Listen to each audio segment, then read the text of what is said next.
আসসালামু আলাইকুম রহমতুল্লাহি ওয়া বারাকাতুহু।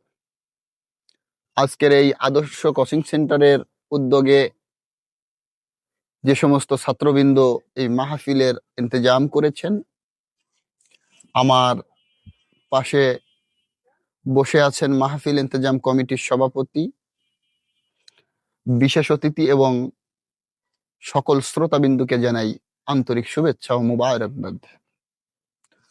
তোমরা সবাই ভালো আছো? লেখাপড়া ঠিক মতো করছো? ওরে বাবা, আজকে যে কারণে আমাকে এই জায়গায় আনিস রে বাবা, পরীক্ষা দুইখান অতিক্রম হইয়া গেল। দুইখান পরীক্ষা অতিক্রম হইয়া গেল, তোমরা পরীক্ষার আগে আমাকে আনতে পারো নাই রে বাবা। ও বাবা, লেখাপড়া যদি ভালো হয়, পরীক্ষার রেজাল্টও ভালো হয়, মাহফিলের প্রয়োজন হয় না, কোনো হুজুরেরও প্রয়োজন হয় না। লেখাপড়া যদি ভালো হয় তাহলে নিজের জীবনটা উজ্জ্বল হয়। পরীক্ষার হলে যখন যাবা, প্রশ্ন যদি না বাদে কলম গালের মধ্যে সান্দায় দিয়ে কামড়া কামড়ি করবার, এদিক ওদিক তাকাবারে বাবা, এদিক ওদিক তাকাবা আর কলম কামড়ায় ধরে বসে পড়ে থাকবা। আর একজনের খাতার দিকে চোখ দিতে গেলি ওই সময় প্রশাসন আইসে কানের তালার পরে থাকা দেবে, চোখ দিয়ে জুনি জ্বলে যাবে। তাহলে বুঝে দেখো, পরীক্ষা যদি ভালো না হয় তাহলে কেমন হয়। ও বাবা,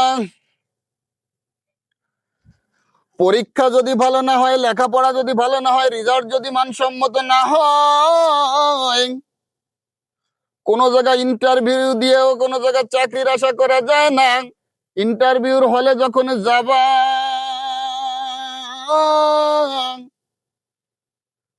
তখন প্রশ্ন করলে খাম্বার মতো দাঁড়ায় থাকবা রে বাবা।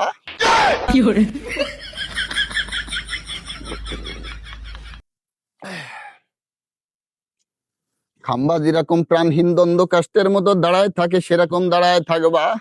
একটা মৃত গাছ যেরকম দাঁড়ায় থাকে সেরকম দাঁড়ায় থাকবা। প্রশ্নের উত্তর দিতে পারবা না রে বাবা। প্রশ্নের উত্তর যদি দিতে না পারো তাহলে তোমার চাকরি হবে না। চাকরি করতে গেলে বর্তমানে ভালো মেধা লাগে, ভালো জ্ঞান লাগে, ভালো বুদ্ধি লাগে, সাধারণ জ্ঞান লাগে, বেসিক নলেজ লাগে।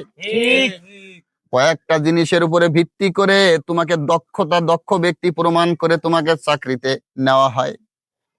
এই কয়টার মধ্যে যদি কিছু না থাকে, বর্তমানে ঘুষ দিয়েও তো চাকরি হয় না। ঠিক। আর গ্যাটিস মারে যারা পাস করে, এরা কারোর জমিনে কিষেন দিতে পারে না, কিষেন দেওয়ার অভিজ্ঞতা হয় না।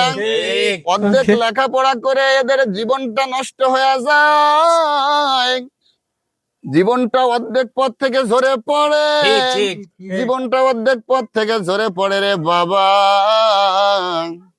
এই জন্য তোমাদের হাতে ধরে পায়ে ধরে তোমাদের জন্য দোয়া করি রে বাবা, লেখাপড়াটা ভালোভাবে কর। আমার মতো হুজুর ডাইকে আইনে তোদের জন্য দোয়া করানো লাগবে না। আমার মতো হুজুর ডাইকে আইনে তোদেরকে তাবিজ দিয়া লাগবে না। ঠিক। আমার মতো হুজুর ডাইকে আইনে তোদেরকে পানি পড়াও খাওয়ানো লাগবে না। ঠিক। এই জন্য শিক্ষার গুরুত্ব অনেক বেশি। শিক্ষারে যারা গুরুত্ব দেবে তাদের জীবনটা কারেন্টের লাইটের মতো উজ্জ্বল হয়ে যাবে। একটা কারেন্টের বাল্ব যেরকম একটা বাড়িকে আলোকিত করে রাখে, একজন শিক্ষিত, ভালো জ্ঞান সম্মত, ভালো মেধা সম্পন্ন একটা ছাত্র এরকম সারা সমাজটাকে আলোকিত করে রাখে। এই জন্য লেখাপড়ারে গুরুত্ব দাও, লেখাপড়াটারে ভয়ঙ্কর ভাবে গুরুত্ব দাও রে বাবা। তোমার বাবা কিষেন খাইতে তোমার লেখাপড়া শিখেছে, তুমি তো কিষেন খাটতে পারবা না। তুমি তো শিক্ষার অর্ধেক পথ থেকে ঝরে পড়ছো, গ্যাটিস মেরে পাশ করে মুখোশ হয়ে ঘুরে বেড়াও রে বাবা। আর বর্তমান সমাজে এমন একটা ক্যান্সার ভীষণ ভাবে আক্রান্ত করে ফেলাইছে সমস্ত সমাজটাকে। কার ঘরে ভালো চেয়ার আর মায়ে আছে, কার ঘরে ভালো চেয়ার আর মায়ে আছে। বর্তমান যুব সমাজ প্রেম প্রীতি নিয়ে এমনটা আসক্ত হয়েছে, এই জন্য তোদের হাতে ধরি পায়ে ধরি, তোরা প্রেম প্রীতি করার অনেক সময় পাবি। তোরা লেখাপড়া কর, ভালো রেজাল্ট কর, তারপরে নিজেকে প্রতিষ্ঠিত কর। মেয়েরা তোদের পিছনে দৌড়াবে না, মেয়েদের পিছনে তোদের দৌড়ানো লাগবে না, মেয়েরা তোদের পিছনে দৌড়াবে। এই জন্য তোদেরকে বলি তোরা ভালো লেখাপড়া কর, মেয়েদের দিকে তাকাস না, দুনিয়ার মাইকে হুরে দেখিস না রে পাগলা। জীবনটারে সুন্দর করে সাজা, জীবনটারে সুন্দর করে সাজায় দেখ। অনেক সুন্দরী মেয়ে তোর কাছে এসে বলবে, কেমন আছেন স্যার? আর ভালো আছেন? তোরা টিওনো ইওনো নির্বাহী ম্যাজিস্ট্রেট জজ ব্যারিস্টার উকিল মুক্তার যা খুশি একটা কিছু হরে পাগলা। তোদের জন্য দোয়া শুভ কামনা রইলো।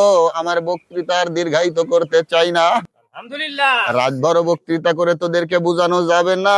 তোরা যদি নিজের বুঝ নিজে না বুঝিস রে পাগলা। এই আশাবাদ ব্যক্ত করে আমি আমার মাহফিল এখানে শেষ করলাম। আমার জন্য দোয়া করিস যেন সুস্থভাবে বাড়ি যাইতে পারি। আমি এখন চলে যাচ্ছি, তোদের জন্য দোয়া করি, তোরা আমার জন্য দোয়া করিস। আসসালামু আলাইকুম রহমতুল্লাহি ওয়া বারাকাতুহু।